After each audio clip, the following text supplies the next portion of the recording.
Get ready for episode 2 of our blind tasting challenges. Well, it's blind for you, that is. I do know what the mysterious wine is. So, get on your thinking cap and see if you can guess the wine. Welcome back to Hourglass of Wine, where we try to learn about wine and make it fun while we do it. Here we are going to keep the rules simple. I'm going to taste this bottle of wine and describe it very carefully. I will be telling you the looks, the smells, and the flavors. And after that, I'm going to give you 10 different clues about the wine that can help you guess what it is. For each clue you use, you will lose a heart, so to speak. So the sooner you guess the wine, the least amount of hearts you will lose, and the higher your score will be. Are you ready to start playing?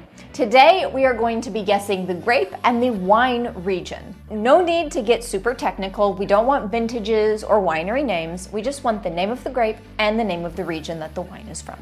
All right, so let's get started with our tasting.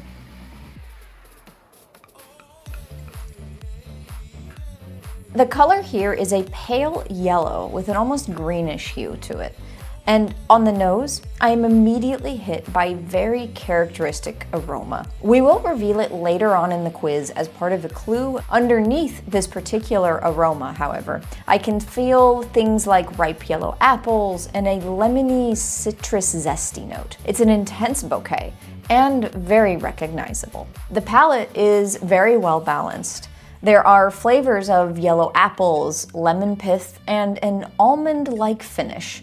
It's very intense and very long. The flavor lingers quite a while, even when talking or breathing out.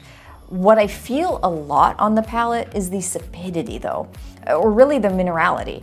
It's very mineral driven. In fact, I would say that while it has quite a bit of acidity, it has just as much minerality to it. It's a vertical wine, and it's driven by that balance of the fruity, ripe fruit flavors and the minerality and acidity. So let's get started on your clues now. Number 1, the alcohol of this wine is actually quite low at only 11%, which is actually the norm for a lot of the wines in this region. This is due mostly to the fact that it is a cold continental climate of this viticulture area. Number 2.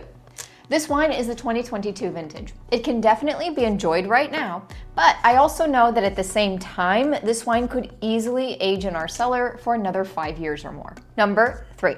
This bottle is actually a clue in and of itself because its shape and the type of closure is usual and common in this area. So for our clue number 3, here's the bottle shape, and it is a screw cap closure.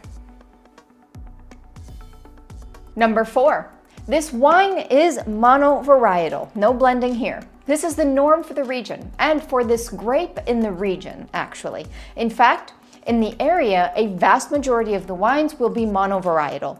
They will also be white. Number 5, this particular wine is a cabinet level Prädikatswein. And with this, you also now know that it falls under German wine law.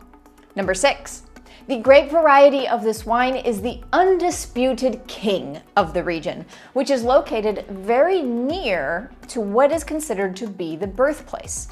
This grape, when it starts to age, will get interesting notes of petrol or burnt rubber, which I actually smelled a little bit earlier, but I didn't want to give away too much too soon. Number 7. As we also saw in the tasting, the main trait of this wine is minerality. It's due to the traditional slate soils of the vineyards that are actually some of the steepest in Europe. Number 8.